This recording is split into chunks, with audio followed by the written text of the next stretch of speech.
Hi everybody, it's Tom from Vehicle Visionary. I hope you're having a great day. This is the 2024 Honda CR-V. It is the Sport Touring, or Hybrid Sport Touring, I should say, trim level. And we're going to try to answer the question in today's video, is the 2024 Honda CR-V Hybrid Sport Touring, yes, that's a mouthful, I promise not to repeat it over and over again, is it the best hybrid crossover SUV? This exterior color is lunar silver. It has a black interior with some orange contrast stitching, so that sets things off nicely. And plenty of space for the driver, the passengers, and cargo capacity is rather plentiful. You'll also find a smooth ride quality out on the road. And if you are interested in possibly buying this 24 CR-V hybrid, check out the link down in the description of the video, and that will take you to the Holmes Honda website. The CR-V was fully redesigned for the 2023 model year, so it shouldn't come as a surprise to anybody that there are no changes for 2024. But here's what we do have. LED daytime running lights, LED headlights, the nice large Honda logo prominently displayed in the middle of the gloss black grille. A little bit of a different look, not as wide, or excuse me, not as tall as it used to be, but it is a little bit wider, I should say, compared to what it was with the previous generation. And we're going to have the active air curtains right here that allow air to flow through the front end, this area right here. That's going to help improve aerodynamics and give better gas mileage. The air flows out right here for those who might wonder about that, or even question whether those are really active or not. This is an all-wheel drive model. The tire size is going to be 255 on the width. We have, or excuse me, 235 on the width. Let's not get that backwards. 55 is going to be the sidewall size, wrapped around the gloss black 19-inch wheels. You will also find Honda sensing, obviously, traffic jam assist, road departure mitigation, lane keeping assist. All of that good stuff's going to be here. Adaptive cruise control. And here is your remote for 2024. Again, no changes there, but the good thing to know is that yes, you do have remote start. I know a lot of people like that. And besides asking about remote start, something else a lot of people ask for. Does it have turn signal indicators built into the side view mirrors? That must mean you actually use your turn signals or your blinkers. Yes, they are there. These are power adjustable, heated, but manually folding side view mirrors. And the key is a proximity key. It does have the walkaway feature. You can make adjustments to that in the infotainment screen, depending on how you want that to work. And you'll have the roof rails up there, the body-colored shark fin antenna. And as far as the rear roof spoiler goes, we're going to see a combination of that lunar silver body color combined with the gloss black. And then we'll finish things off here with the LED taillights. You can see the Sport and Touring logo down there, as well as the CR-V and Hybrid logo. The nice exhaust outlets right here, at least on one side. We can see that we do have the exhaust finisher, I guess we can call that. Really more for decorative purposes, not actually connected, but not a big deal either way. If you are on the fence and saying to yourself, do I want to buy a hybrid vehicle or do I want a full EV? Well, let's talk about the differences. And one thing I do like here is that you do have the hood struts to help raise and keep the hood up. No manual prop rod to deal with in this case. And when you open the hood, that reveals the combination of the 2-liter naturally aspirated 4-cylinder and the hybrid portion of things as well. 204 horsepower, 247 pounds-feet of torque, mated to an eCVT that is very well behaved, by the way. So what's the advantage? With EV, you have to focus on charge capacity. And when you're out on the road driving, if you get stuck in traffic or whatever the situation is, well, that can be a rather disconcerting situation because you could be low on capacity and be concerned, am I going to be able to make it home? It's not as if somebody can bring you a 5-gallon can of electricity. But in this case, you don't have to concern yourself with that, because when charge capacity gets low enough, the gas engine kicks on, charges everything back up. That means no matter what is going on, you can always get down the road, well, as long as you have gas in your 14-gallon gas tank. And speaking of gas, let's talk about MPGs overall. 40 city, 34 highway, 37 combined, and 2.7 gallons of gas per every 100 miles driven is what Honda says you should use. Now, you might notice that these numbers are flip-flopped. Normally the 34 would be city and 40 would be highway. The reason that's different in this case is because when you're driving out on the highway, you're going to primarily be using the gas engine, so the gas mileage will go down a little bit, but it's still respectable as to what it is. With the hybrid version of the CR-V, towing comes in at 1,000 pounds. If you want to tow a little bit more, well, you'll have to go with the non-hybrid version that comes in with a towing capacity of 1,500 pounds. And we do have, as you can see by the sticker right here, the hands-free tailgate feature here. Make sure that is turned on. It is. I can show you how that works. Now, let's talk a little bit about cargo capacity. 39.3 up to 76.5 cubic feet in cargo capacity. Good bit of space back here. You've got your cargo lighting. You also have the convenience of a 12-volt power outlet, and to maximize cargo capacity, which is obviously a very simple thing to do, all we're going to do is come right here, pull up on the release, and everything goes down. And by the way, you can release this seat belt right here. There's a little tool that comes, or you can even use a key or something like that to do that, just to release it from the buckle point right here. And for that person who just said, hey Tom, can you adjust the height of the rear door? Yes, you can. Very simple to do. All you do is pull it down or push it up to whatever height you want, and you just hold the button down and listen for the beeps.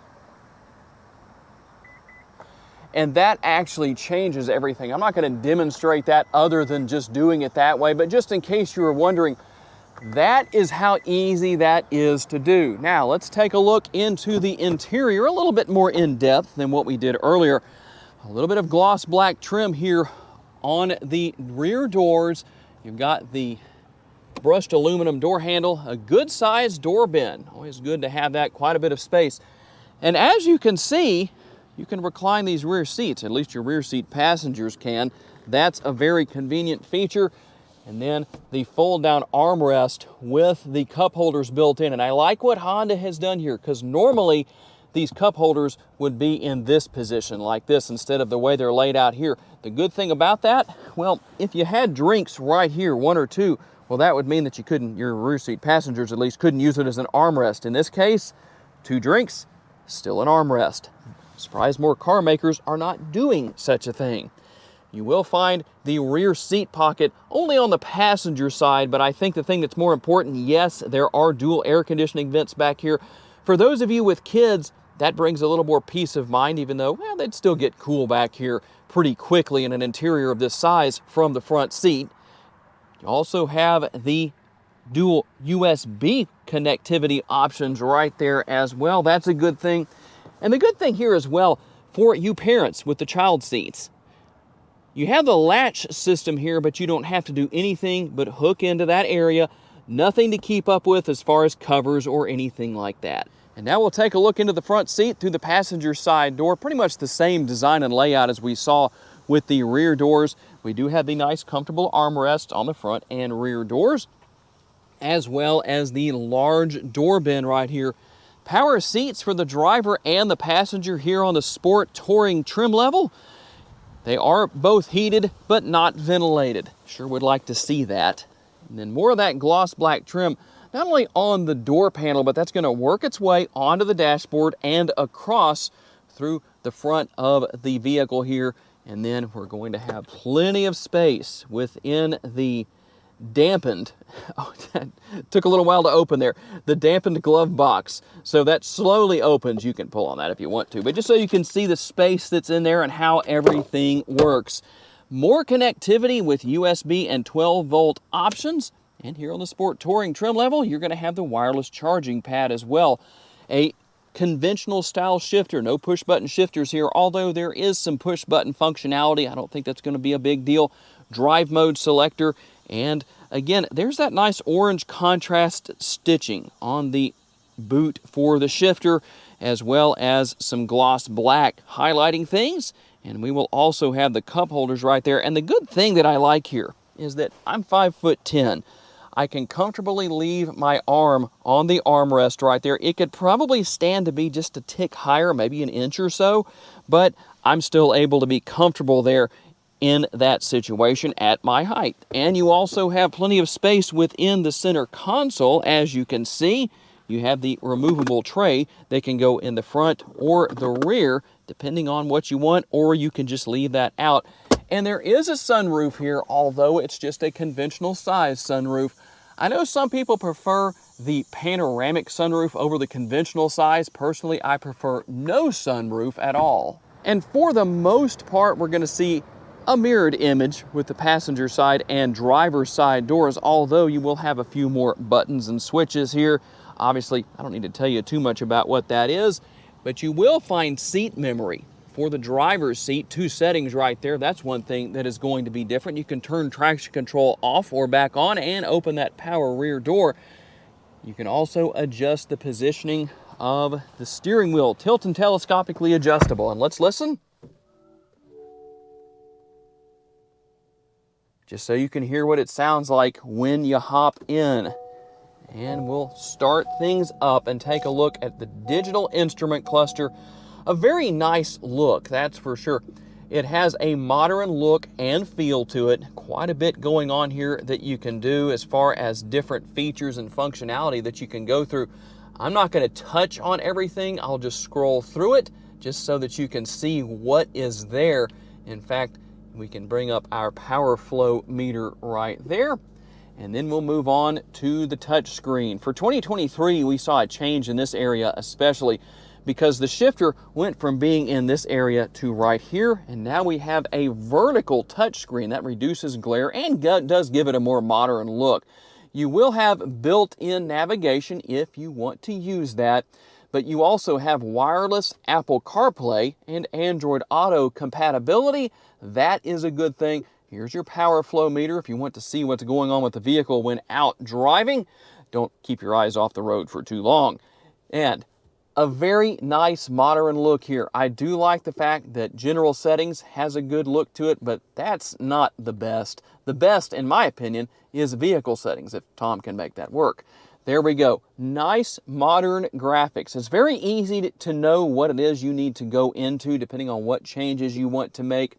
If for some reason the hands-free feature is not working with your power rear tailgate, well, guess what? Here's where you come to fix that. A very simple thing to do. You do have the multi-view rear view camera. As you can see, 3 different views, a very clear view, by the way. And then our dual zone climate control and those heated seats that I dare not leave on today, heading for, I believe, around 100 degrees today.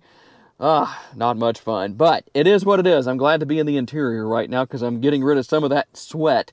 And real quick, let's go through our driving modes. What exactly are those driving modes? Well, let's start here. We're going to have normal. I'll show you the graphics that go with that. Then you can work your way down to Econ. We have snow. Let that come up, and then we'll go back up to sport. So quite a bit going on where that is concerned. And speaking of sport mode, you might have noticed what look like shifter paddles here, although essentially that's what they look like. This is actually for controlling the regenerative braking. You can decrease or increase how that works. And if you're saying, what exactly is regenerative braking?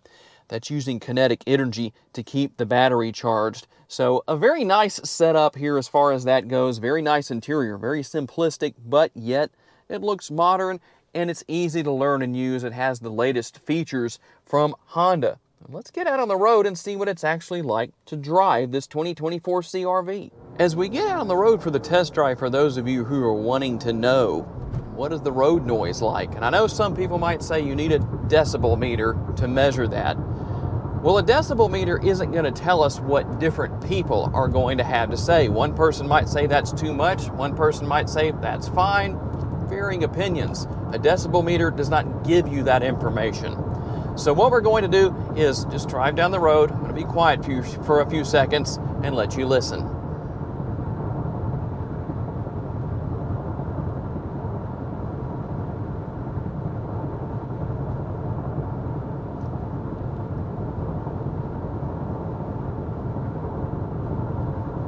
Hopefully that's enough. It's really not bad. This road is kind of an overkill experience for testing road noise and wind noise and all that kind of stuff.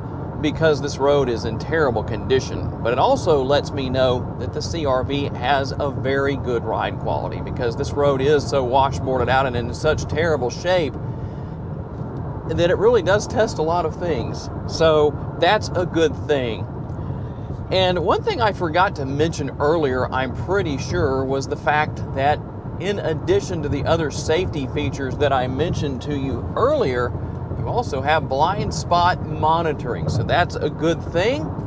Always a nice feature to have. One thing I do personally wish, and I realize the reason why Honda did away with this is because of blind spot monitoring, but it would have been nice to have seen it remain or maybe be in both mirrors, and that was Honda Lane Watch. If you're not familiar with what that was, when you turned your blinker on for the right-hand side, then you would have the side view camera on that mirror come on, and you could see what was in your blind spot if anything was there. So that was a nice feature, but I do understand why Honda did away with it, but personally wish they hadn't. Now, what about acceleration?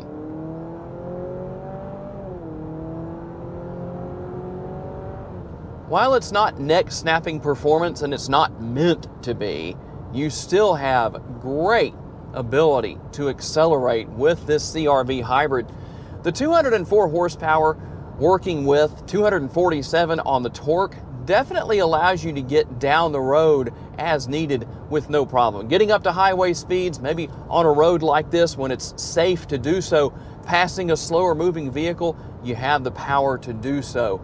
So a lot of advantages where that's concerned, in addition to the smooth ride quality, nice comfortable steering wheel here for the driver, as well as a very roomy interior, not only for the driver and the front seat passenger, but the rear seat passengers as well. A lot of pluses to go on, that's for sure.